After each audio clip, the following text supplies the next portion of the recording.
please cover overcoming the frustrations of beginning jiu-jitsu. And this is coming from a 54-year-old, by the way, but not quitting. Good for him. That's awesome. Glad you're picking up the jiu-jitsu at 54 years old. Okay, so how do the frustrations of beginning jiu-jitsu? And it is absolutely, if you have the wrong mindset, it's viciously frustrating because of everything we just talked about. Yep. You think, I'll just do this and I'll just go a little bit harder and I just won't put my arm there and then I'll be able to win. Right. You're not going to win. Right. You are going to lose. You're going to lose over and over and over again to people that are smaller than you, weaker than you, not as tough as you are. Literally not as tough as you are. Yep. Not as tough as you are. You know, jiu-jitsu has a faction of nerds, for lack of a better word, straight nerds.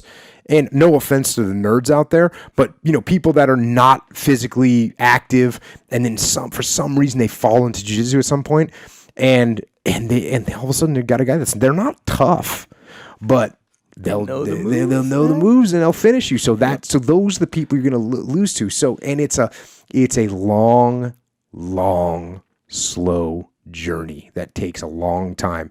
Now, that being said, if you train for a month and someone's trained 0, that journey's not that long. You'll beat that guy. Yeah. You will beat that guy. I mean, you know, again, you take 2 people, one of them knows jiu-jitsu for a month and one of them doesn't. Yep. That guy's going to win. I mean, you know, basic weight, same weight, basic same, you know, you can't have somebody that's completely weak. But in 6 months, you're beating anybody that's untrained. You're beating 95%, of, maybe even 99% of the people that are untrained. But as far as like, you think you show up and in 6 months you're going to be beating a blue belt? It's not happening. Yeah. It's not happening. Beating a purple belt is not happening. You're not gonna catch a purple belt in your first 2 or 3 years. Unless you got just somebody that doesn't. Or he lets you. Yeah. Of course. Like and like Glover, Jeff Glover, he'll let people put him in all kinds. I mean, he does that in competition. You just saw that at Metamoris. He lets all kinds of crazy things happen. So yeah, can that happen? Of course. But as far as legitimately taking someone down, it's not going to happen. So that's what I'm saying is a long, slow journey, especially too because everyone's on that bus. We've talked about this before. Everyone's on the bus getting better. So that blue belt that you started 6 months behind or a year behind, so he's a blue belt, you're a year behind him. He's not stopping getting better. So as you start to pursue his game is evolving and changing and improving. So you're not going to get there. And then on top of that, when you do learn something new, it takes time to incorporate it into your game. So if I taught you, Echo, a new move tonight, I said, hey, here's this cool, here's this new setup for the arm lock, and we drilled it 10 times, and you went now and started to apply that, it would make your game worse because you'd be trying to apply a move that you don't know 100% yet. Like you got some good, solid moves that you do, and those are, those work really well. So when you start incorporating this new move, you don't know it well. You don't get it all together. So you're going to fail at it 100 times. It's not going to work 100 times before you get it. And by the way, every time you tried it on me, I got on top and then I smashed you. And then so you're sacrificing and it's in every time. So you're actually going backwards a little bit before you can go forward. So that's problematic. And that's very, very frustrating. Occasionally you might learn something that really improves your game dramatically, almost instantly. That happens from time to time. Someone will say, hey, put your arm position here, or hey, whatever the case may be. But generally, when you incorporate something new, it can take some time. You're going to get injuries. You're going to get little injuries. You're going to get big injuries. You're going to be sore. So yes, you will be frustrated. So how do you counter all that? You just got to embrace it. You got to embrace all those things. You got to enjoy all those things. And I hate to be cliche here, but you got to enjoy the journey. You got to enjoy getting tapped out by somebody that's small. Be amazed by that. Yep. Say, dang, how did that just happen? That is impressive. Yep. Say, hey, got a little war scar on my face. I got, split the eye open. Okay, cool. Chicks dig scars. Just going to go. Don't look at all that stuff as negative. Look at it as, it's like, don't rush to the end. Don't rush to the end. Don't be in a rush to get there. Take your time and enjoy the sights that you're going to go for. Also, I've said this before. select your training partners carefully, especially like you're 54 years old. You don't want to be rolling with a 20-year-old steroid freak that's going white belt trying to kill you. You want to be rolling with a cool, mellow purple belt that's wants to do jiu-jitsu and train. And finally, I would just say, remember that jiu-jitsu should be fun. It should be all those other things, all those frustrating, all those challenges, all those things, all that humiliation and getting humbled, but it should be a good time. You should have fun when you're doing jiu-jitsu. I know I do. Yeah. Yeah, like a video game, right? You know how I was out of town for a couple of days, man. And I came back and I had a little injury that I figured out. It took me a little while. I got my jacked up finger. And it took me a little while to get the right apparatus to splint it properly and protect it. But tonight I trained and I was so happy. I was so happy getting on the mat, just saying yes. Yeah, that is how we're all the junk parts that come with it were quote unquote junk part. You know, like the soreness.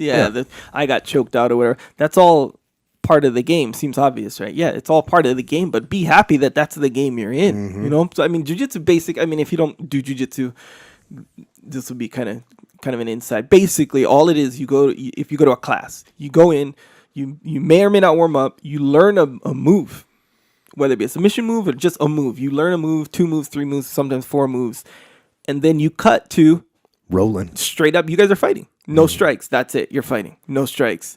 If whatever moves you know, go ahead and do them in real life against this guy. Real time. That's it. If you don't know it, if that's your first day and you learned 1, 2, 3 moves that first day, you better try to do those moves. That's it. So of course, 2, 3 moves that you learned once, by the way, and you roll with someone who, even if he's still a white belt or whatever, he knows those moves, and then 3, 4 more, and he's practiced them in real time or whatever. Of course, he's gonna get you.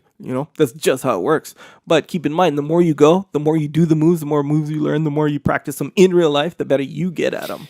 And let's go ahead and just apply this to life as well, because jiu-jitsu is such a great metaphor for life. Whatever you're doing, whatever goal you're trying to achieve, if you're letting those frustrations, when you hit those obstacles, if you're letting them control you and get you down, that's the wrong attitude to have. Yep. Look at it as a learning opportunity. Look at it as something that's good that's happening. Look at it as a chance for you to try something new.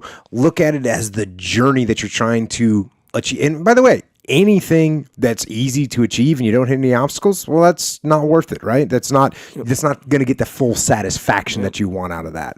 So in life, as in jiu-jitsu, don't get frustrated. Embrace those challenges, because those are what is making this goal worthwhile. Yeah, man. And I'm telling you, let's say back to the avoiding frustration specifically. It does, how you were saying, training partners, that does make a big difference, because sometimes, every once in a while, like I've heard of people where their schedule doesn't allow them to catch like the beginner class, for example. So they're like, hey, I have no choice. I got to do this more intermediate or advanced class. So they're the only white belt, and the next guy even closest to him is like an advanced blue belt. So that's going to be a steep learning curve. It's going to be tough, because it's, how are you going to practice your moves in the wild? You won't get to work your offense. Yeah, it's really. But here's kind of the good thing: you get to work your defense. So when you do get the opportunity to exercise like your offense, whether you get another class or it just comes but just takes longer, or whatever. But you know how good your defense is going to be. Yeah, and from training with Dean for so many years, he's just got some positions that are brutal, brutal positions. And, for instance, his mount is outstanding. When he gets the mount, when anybody else that I've ever trained with in my life has mounted, with the exception, I guess, of Hicks and Gracie, I felt like, oh, well, it's not Dean. This is not, this is not a horrible scenario. Yeah. Right. And not that I'm not that worried. I'm not trying to degrade people I've trained with, but that is Dean has an incredible mount. And on top of that, Dean kind of knows my escapes. So whereas if I roll with a random other really good, world-class black belt, they might not know the particulars of my escape. Dean actually does know those. Right. And he's good at it. So you're right in that the more you train with people that are better than you, your defense is going to become very good, because like when you mount me, I mean, you got a good solid mount, but I'm like, okay, cool. I'm going to be out of this in a short period of time with no real threats. Keep telling me. And you've had, I mean, I'm sure it's the same way. You've had Dean mounted on you. I mean, my mount, because I don't have a great mount, My mount is nothing compared to Dean's. Yeah. Nothing. Yeah, fully. Yeah, and that's absolutely true. And at the same time, though, so if you fall in, and I don't want to say it's like a small, because it's a pretty big chance where if you enter a beginner class, there's going to be a guy who's just as much of a beginner as you. Yeah. And that's where you can really flourish, because you can practice moves, your new moves, which, I mean, for lack of a better term, your junk moves on junk people. I will say this, though.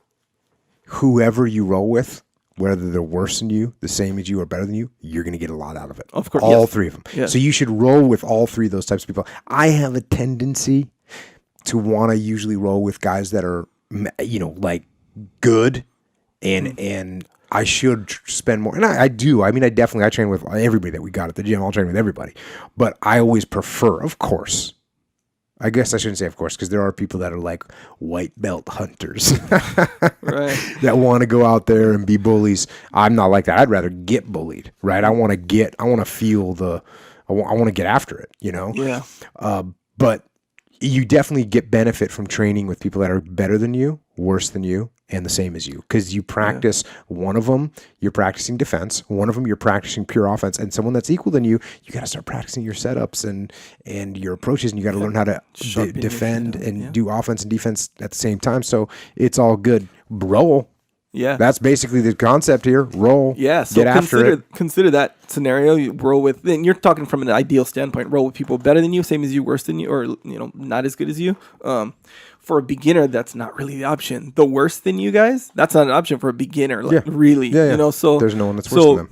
Well, as far as overcoming the frustrations or whatever, it is a good situation where you can get in with guys just as beginner as you, and hope that they hang around, because after a certain amount of time, those guys who aren't as new or who I could see where it could become frustrating if you were the guy that you were talking about earlier. Let's say a guy you have to work late and you can only go to the advanced class, and all of a sudden you think jiu-jitsu is just getting crushed and destroyed. And I can't learn this really. It's like, so I'm I guess not the even getting distance to understand. But yeah, that's a good point. So keep in mind that if you're in that situation, it's okay. You're gonna when you eventually get to roll with people that are more your skill level, you'll be that much better off. Yeah, for sure. And watch the first time you tap someone out with a move that you learned. Celebrate that, did you? Yeah, that's a good time for everyone.